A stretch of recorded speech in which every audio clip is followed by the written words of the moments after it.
Welcome to today's edition of Josh Rants. Just kidding, except maybe I'm not really. Recently, I gave a talk at a conference, MCP conference actually, in Paris. A really great conference. They're touring the world. We're going to be in London. I think we're going to join them in New York. So go sign up. I'll include the link at the bottom. And I gave a talk called MCP Great Debates, where I covered two of the more popular, is popular the right word?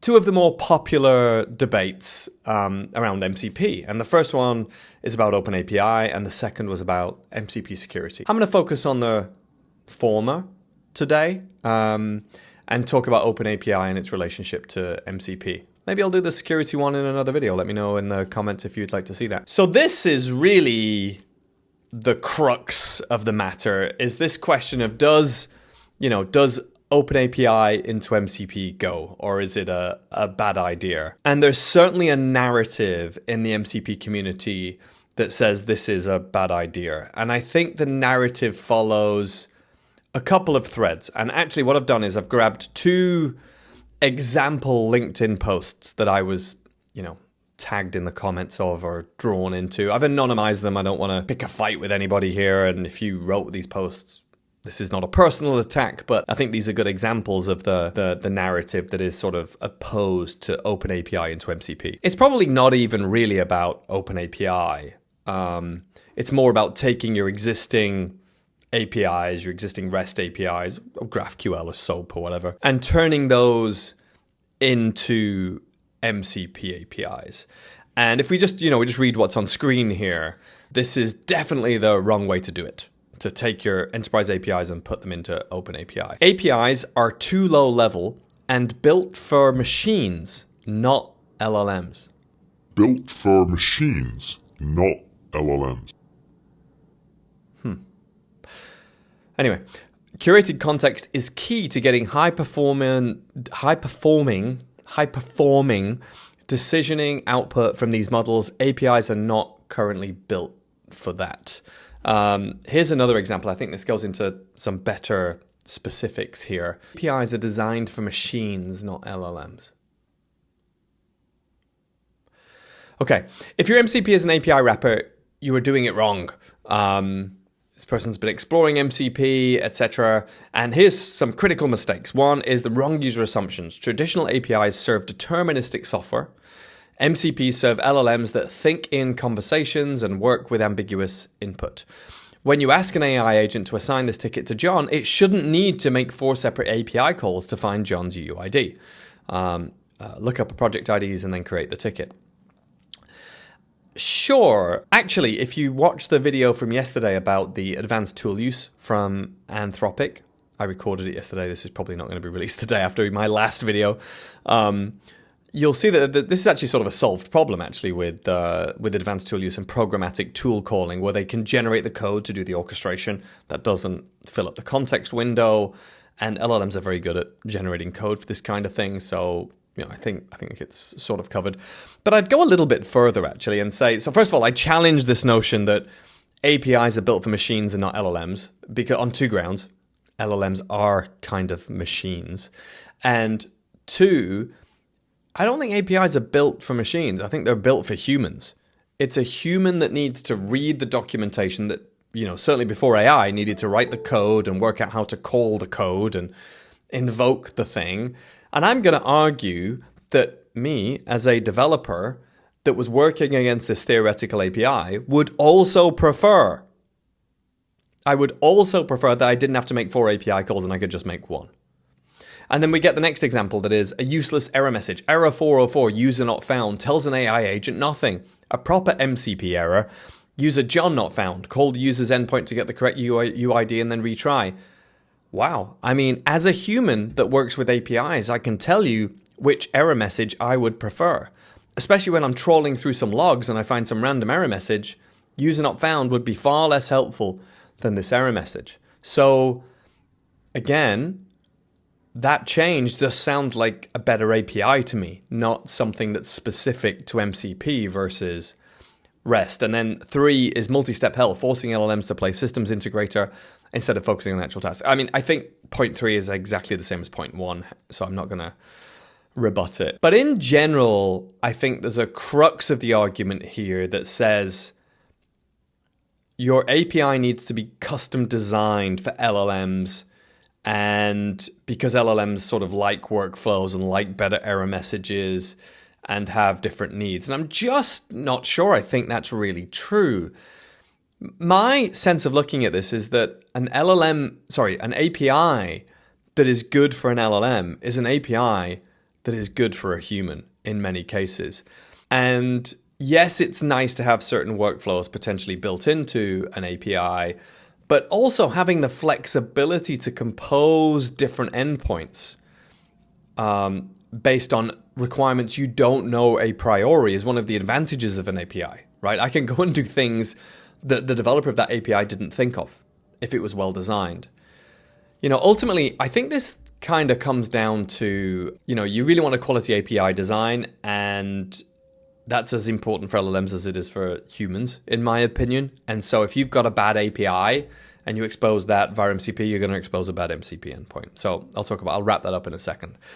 The other question I have when I'm in these conversations is like, maybe what people are looking for here is to go genuinely MCP first. And I think the majority of developers, in fact, I asked for a show of hands at the conference. I think it was like 80-90% of people said they're doing what's on the left here.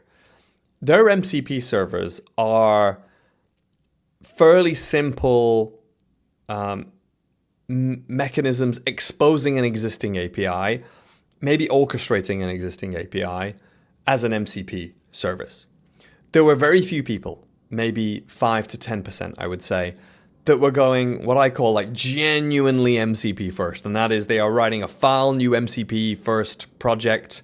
The MCP is talking directly to a database, is the application, and there's no API in the middle. And my suspicion is that was probably some more of the small folks working for themselves or smaller companies. If you're at an enterprise or a larger company, you've got a lot of value locked up in your data and services that are exposed to existing APIs. There's no doubt in my mind that building on top of those is going to be the best way to get your MCP out in the world. Now, there's a question about whether you need to orchestrate that to expose different workflows. I think that's the debate we're having before. But I would argue that actually most of the changes you're saying you would make for your MCP are changes you probably should make in your existing API to improve them as well. I'll go back to this argument here about error messages. I think hopefully nobody on the call is going to disagree with the idea that the error message for the LLM in this proposal is better for the humans also, right? So, the idea that this on the left is bad, I just don't agree with. I think it's how the majority of us are going to build our APIs. Another piece of pushback I've heard actually is that doing APIs to MCP, perhaps through an OpenAPI conversion, is evil because, SOAP to REST was evil. So MCP is a protocol. It is equivalent to REST and SOAP. It's just a type of API. It's based on JSON RPC, but it's just a type of API. I actually think that REST into RPC can be made to work fairly effectively.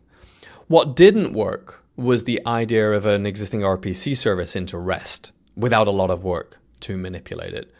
And that's because there's just no sense of sort of resources or structure or building I'll be honest with you, I don't really believe in RESTful APIs. I haven't seen a really, truly RESTful API in a long time. But REST-ish, and I think everyone likes REST-ish to get it. I think well-designed APIs tend to be REST-ish. So I think RPC from REST works quite well, actually. It's not crazy to do that. The reverse isn't true. So I don't think there's a lot of corollary with the SOAP to REST didn't work, so API to MCP can't work either. Definitely going to be some gotchas. There's probably going to be some challenges here and there, but I think in the majority of cases, we're seeing it. We have customers doing this and are successfully deploying MCP servers using that conversion idea. I think it comes down to one thing, and that is if you put crap in, you're going to get crap out. So if you have crap APIs that are difficult for humans to use, you're going to get crap MCPs out that are difficult for LLMs to use. And if you solve well for the humans and provide flexibility, then you're going to solve reasonably well for the MCP universe as well. I'd love your thoughts on this. Have at it in the comments, folks.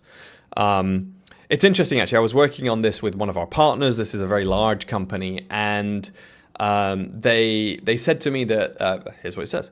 I found it amusing that when trying to expose our APIs over MCP, Claude struggled with similar areas that humans struggle with when using our APIs.